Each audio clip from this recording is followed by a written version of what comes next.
putting vision in motion. Flight without feathers is not easy. Plautus. People frequently ask me, Bishop Jakes, how do you do all the things you do? How do you juggle your ministry with speaking, filming, producing, recording, and writing? Typically, these questions are followed by further interrogation about the various diverse endeavors that consume my energies and how others can similarly turn their passions into possibilities as well. While there's no one-size-fits-all answer, I love to address these questions because my answers can be found in the way I see the world and my role in it. Simply put, I consider myself an entrepreneur, although that is the high cotton term, as my grandmother would say. In fact, I come from a family of entrepreneurs, but we never use that word to describe ourselves. My father always said he was just trying to hustle and stay in the game like everyone else. You may find the term hustler an irreverent way to describe my dear old dad, Ernest Jakes, but no other word comes to mind to convey his combination of boundless energy, desperate innovation, and relentless determination. My father was a good man, hardworking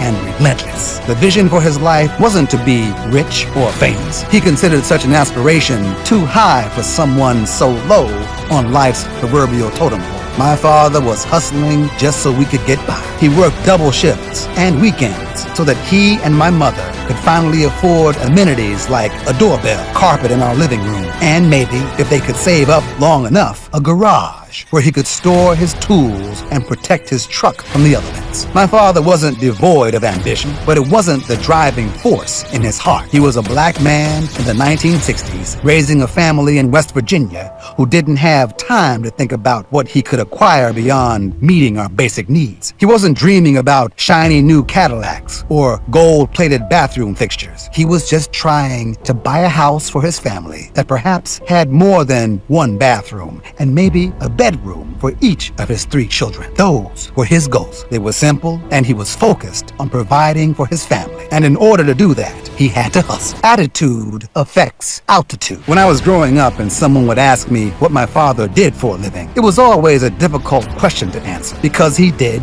everything. He sold appliances and household items through a company called Service Wholesale. On weekends, he had another gig selling fresh fish shipped into town on the train. My mother, brother, sister, and I would weigh and wash the fish, then wrap each piece in newspaper before we packed the fish back into the boxes. Then my father drove around the neighborhood, going from house to house, selling the fish to neighbors for a minimal margin of profit. Whether he was selling new cookware or fresh trout, my father's beat-up old red Ford pickup truck was his distribution shack. That truck also served to get him to his other jobs, such as odd jobs for neighbors and cleaning up after hours for local businesses. Fortunately, in the process of working all those jobs, my father finally stumbled upon a business through which he was able to drop many of his side endeavors and focus on one primary enterprise. He gradually went from being a jack of all trades, juggling many jobs, to a singularly focused entrepreneur. We had others in our community who paved the way, a few black doctors and lawyers with their own practices. Those educated men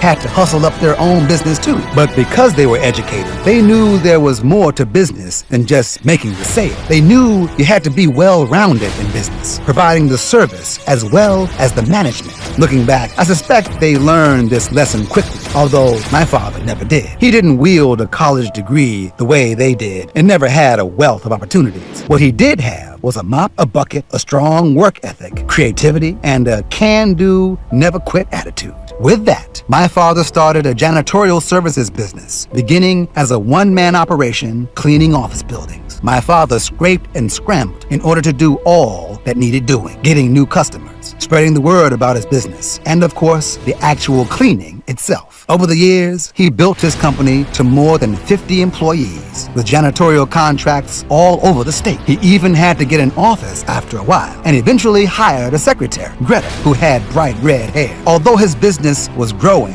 and he was providing for his family, my father was never able to break through to a higher level because of his mindset. He got the wings of his vision off the ground, but he never left the low altitude of his I have to do it all attitude. He struggled with managing his business and his employees because he ran it the same way he had when he was selling fish from the back of his old Ford truck. He was still out there talking up business instead of taking care of business. There was no one casting a bigger vision and looking at the larger picture, connecting the dots between the daily details and the distant destination. No one was minding the business of his busyness, making sure bookkeeping records were in order, bills were being paid, and customers were paying on time. My father's vision was limited. He was able to build his flying machine and get it in the air, but he didn't know how to help it soar. Legacy of love's labor. My father came by his work ethic honestly.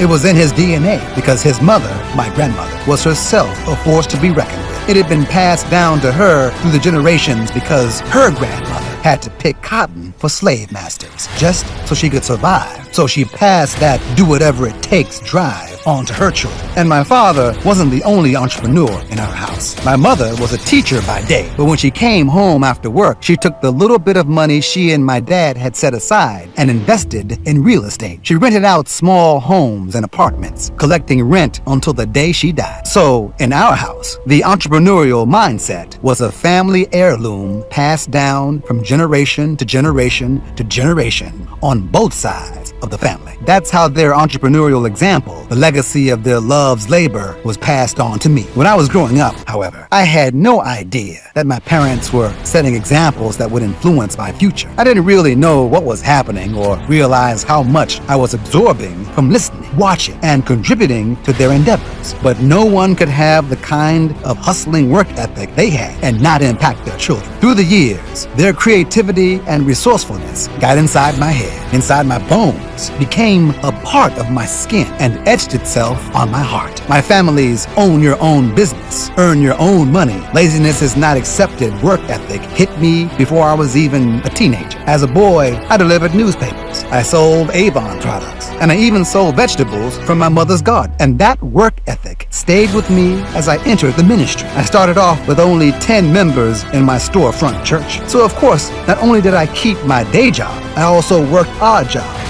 to support my family and the church. My siblings were equally affected by our parents and their expectations for us. We were taught to be creative, to build our own, to do whatever had to be done. Today, my brother is a realtor and my sister is an author. We all know how to work with what we've been given. We're all entrepreneurial in some way, and it wasn't just us. In various ways, my cousins and other kin are all entrepreneurs to hone your hustle. Sadly, my father died when he was 48 years old, and I was only 16. The doctors said that his cause of death was renal failure brought on by hypertension, but I disagree. That may be the medical explanation, but I believe my father died due to his inability to transition from struggling to soaring. His business could have done so much better, and my father would not have had to work so hard if he had just learned the basics of business. I truly believe that his janitorial operation would have soared if he'd had a bigger vision for its potential and gotten the know-how to manage it properly. My father's vision was limited. Plus, he never had the administrative, management, and leadership training necessary to take the tremendous opportunity he'd created with his janitorial service and turn it into a larger success. To this day, I can't help but wonder what my father might have been if he'd been able to build a bigger vision for his life, and then, on a practical level, hung up his mops, handed over his brooms and buffers to his employees, and traded those responsibilities for developing a business plan, a marketing strategy, and monthly reports. If my father had been able to catch that vision and make that shift, I am convinced it would have ensured